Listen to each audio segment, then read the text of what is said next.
पाठ 24 हिंदी पाठ पुस्तक का कहानी है जिसका नाम है इंसाफ। ठीक है, इस कहानी में अली नाम का एक आदमी है जो नाई है, और ये नाई कहाँ का है? बगदाद का। ठीक है, और हसन नाम का जो आदमी है वो लकड़हारा है। ठीक है, कहाँ का? बगदाद का। बगदाद माने एक शहर का नाम है। उसके बाद खलीफा नाम का एक आदमी है जो बगदाद का सम्राट है। सम्राट का मतलब क्या होता है? राजा।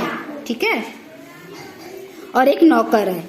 ठीक है, तो चलिए शुरू करते हैं। इस नाटक का पहला दृश्य क्या होता है? हाथ रखेंगे।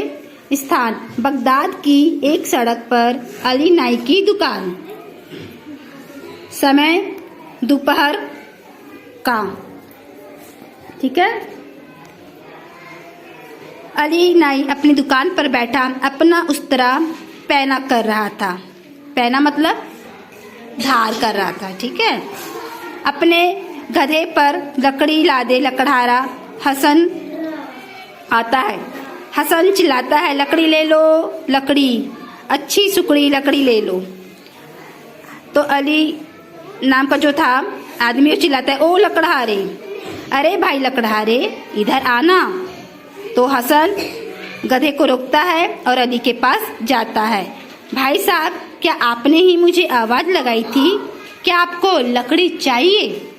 तो अली बोलता है, हाँ भाई, बुलाया तो इसलिए है। लकड़ियाँ सूखी है क्या? गिरी तो नहीं है? हसन बोलता है, अजी साहब आप खुद देख लीजिए, ऐसी सूखी और ऐसी अच्छी लकड़ी किसी के पास नहीं मिलेगी। फिर अली बोलता है, ठीक है, मैं तुम्हारे बात का भरोसे किए लेता हूँ। इस गधे पर लदी सारी लकड़ियों का कितना दाम चाहिए? हसन बोलता है, सारी लकड़ियों का दाम 5 सकाल है। अली, 5 सकाल? ये तो ज्यादा है, पर चलो मुझे मंजूर है। गधे पर की सारी लकड़ियाँ का दाम 5 सकाल तुम्हें मिलेगा। उतारो लकड़ी। हसन क्या बोलता है? ठीक है, मैं अभी लकड़ियाँ उतारता हूँ। और हसन गधे पर लकड़ियाँ उतार कर दुकान के पास ढेर लगा देता है, जैसा आपको चित्र में दिखाई दे रहा है। दिख रहा है चित्र में? हाँ, अब नीचे देखो, हाथ रखेंगे। हसन, लीजिए, मैंने सारी लकड़ियाँ उतार कर रख दी, अब आप दाम चुका दीजिए। तो अली बोलता है, तुमने गधे पर रखी सारी लकड़ियाँ उतार कर रख दी ना? तो हसन बोलता है, जी हाँ, सब लकड़ियाँ उतार दी है। हाथ कंगन को अर्सी क्या? हाथ कंगन को अर्सी का मतलब होता है, ये कहावत है। ठीक है, आप खुद देख लीजिए। अली बोलता है, ठीक है, मैं भी देख लूं। दुकान से उतरकर गधे के पास जाता है। गधे की पीठ पर लकड़ी की बनी काठी को देखकर, अरे यह क्यों नहीं उतारी? यह भी तो लकड़ी की है। तो हसन बोलता है, हुजूर, यह लकड़ी की तो है, लेकिन यह गधे की काठी है, जीन है, यह जलाने के लिए थोड़ी होती है। तो अली बोलता है, मियाँ लकड़हारे, जो बात तय हुई थी उसे जरा याद कीजिए। मैंने कहा था गधे की पीठ पर की सारी लकड़ियाँ का दाम 5 सकाल होगा। यह भी तो लकड़ी की है, इसे भी उतारो। तो हसन बोलता है, अजी साहब, क्यों गरीब आदमी के साथ ठिठोली करते हो? मेरा और अपना समय आप क्यों बर्बाद कर रहे हैं? मुझे दाम दीजिए जिससे मैं अपने घर जाऊं। तो अली बोलता है, देखो दोस्त, यह ठिठोली और मजाक की बात नहीं है, यह सौदा हुआ है, उसे आप निभाइए, मैं भी निभाऊंगा। जब तक यह काठी उतार कर यहाँ नहीं रखेंगे तब तक मैं 1 सकाल भी नहीं दूंगा। तो हसन को क्रोध आता है और बोलता है, यह आप क्या कर रहे हैं? आप तो पक्के धोखेबाज लगते हैं। क्या आज तक किसी ने काठी भी लकड़ियों के साथ बेची है? अली हाथ में एक लकड़ी उठाता है, अबे बदतमीज, तुझे बोलने का भी ढंग नहीं मालूम, मुझे गालियां बक रहा है, या ले तेरा दाम।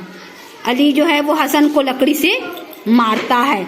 हसन बचता हुआ भागता है। अली गधे की पीठ से काठी उतार लेता है और अपनी दुकान पर जाकर बैठ जाता है। हसन थोड़ी देर में अपने गधे को ले जाता है। ठीक है, यहाँ तक कहानी समझ में आई। अब इस नाटक का दूसरा दृश्य देखिए क्या होता है। एक स्थान है जहाँ पर सम्राट का दरबार लगा हुआ है। सम्राट का नाम है खलीफा। ठीक है, खलीफा जो है वो एक ऊंचे सिंहासन पर बैठा हुआ है और आसपास के सिपाही है, मुसीक आदि बैठे हैं। ठीक है, दरबान आता है। दरबान बोलता है, हुजूर, द्वार पर एक फरियादी आया है, कहता है मेरे साथ अन्याय हुआ है। खलीफा, उसे अंदर आने दो। हसन अंदर आता है। हसन बोलता है, जा पनाह इंसाफ कीजिए। खलीफा, बोलो क्या बात है, किसने तुम्हारे साथ बेइंसाफी की है? हसन, हुजूर, मैं लकड़ी बेचने के लिए देहात से आया था।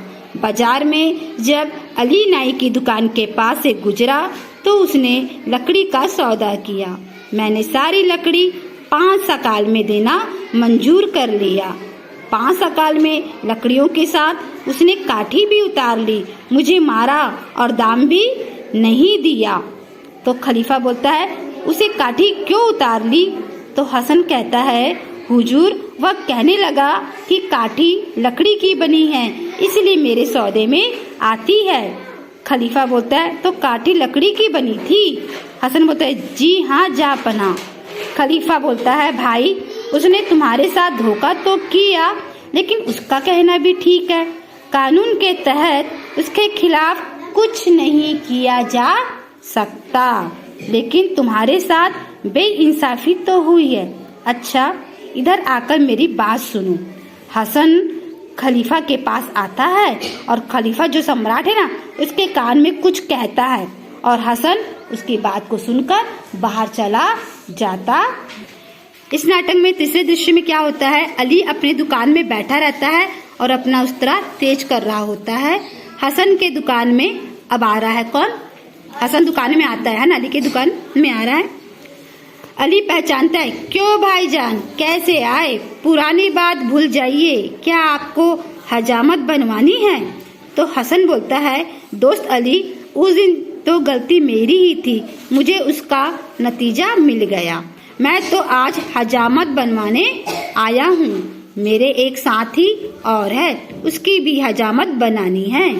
तो अली बोलता है, अरे भाई, आओ आओ, हजामत बनाना तो मेरा पेशा ही है।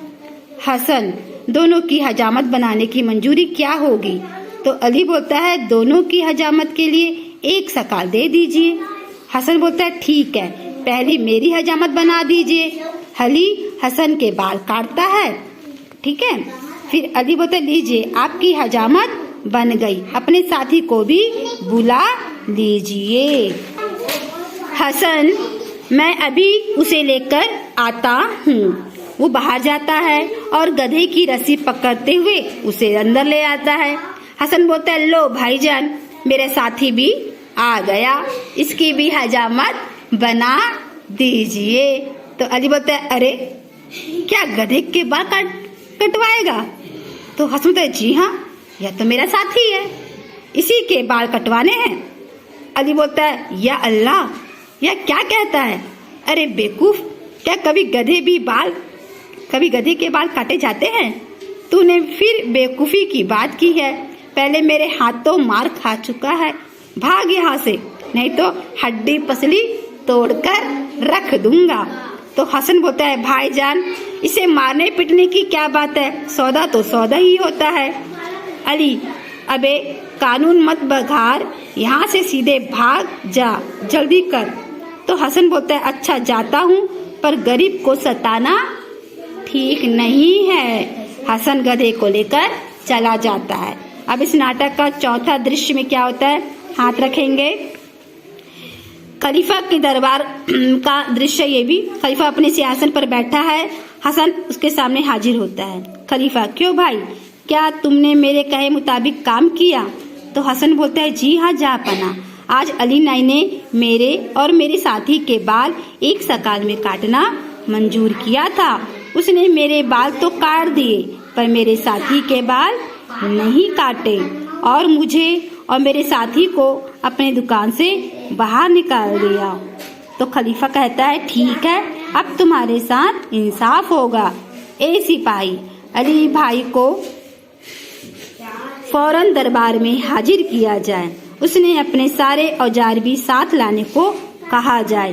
सिपाही जाता है और थोड़ी देर में अली नाई को अपने साथ लेकर आता है। अली कहता है, जा पना, मेरे लिए क्या हुक्म है? तो खलीफा सम्राट कहता है, क्या तुम्हारा ही नाम अली नाई है? अली कहता है, जी हाँ जापना। खलीफा कहता है, तुम्हारे खिलाफ यह आदमी आरोप लगा रहा है कि तुमने आज सुबह इसके साथी के बाल काटने का सौदा किया था, परंतु बाद में तुम मुकर गए। क्या यह सच है? तो अली बोलता है, सरकार, मैंने अपने बाल काट दिए, लेकिन यह अपने साथी के रूप में एक गधे को ले आया है। आप ही सोचिए हुजूर, क्या कभी गधे की हजामत होती है? देखो, तुम ठीक कहते हो, गधे की हजामत कभी नहीं होती, पर क्या तुमने कभी यह भी सुना है कि गधे पर रखी काठी भी लकड़ियों से गिनी जाती है? अगर यह ठीक है तो गधा भी आदमी का साथी हो सकता है और उसके भी बाल बनाए जा सकते हैं। अली चुप रहता है। फिर खलीफा कहता है, अब अच्छा यही है कि तुम इस गधे के सारे बाल इसी समय साफ कर डालो। अली मुंह को लटकाए बाहर जाता है और गधे पर पहले साबुन मलता है और फिर उसके बाल काटता है। गधे की हजामत बनाने के बाद वह अंदर आता है। अली कहता है, हुजूर, मैंने आपके हुक्म का पालन कर दिया है। खलीफा बोलता है, देखो अली, भला आदमी कभी गरीब को नहीं सताता। आइंदा के लिए मेरी बात गांठ बांध लेना। अली नाई खलीफा को सलाम करके जाता है। खलीफा कहता है हसन से, हसन भाई इधर आइए। अली ने आपके साथ जो बदसलूक किया उसका नतीजा उसे मिल गया। तुम्हारी काठी का दाम तुम्हें मिल जाएगा। खजांची, हसन को 10 मोहरे दे दी जाए। हसन बहुत प्रसन्न होता है। वह मोहरे लेकर खलीफा को दुआ देता हुआ चला जाता है। कैसा लगा नाटक? जोरदार ताली बजा दो।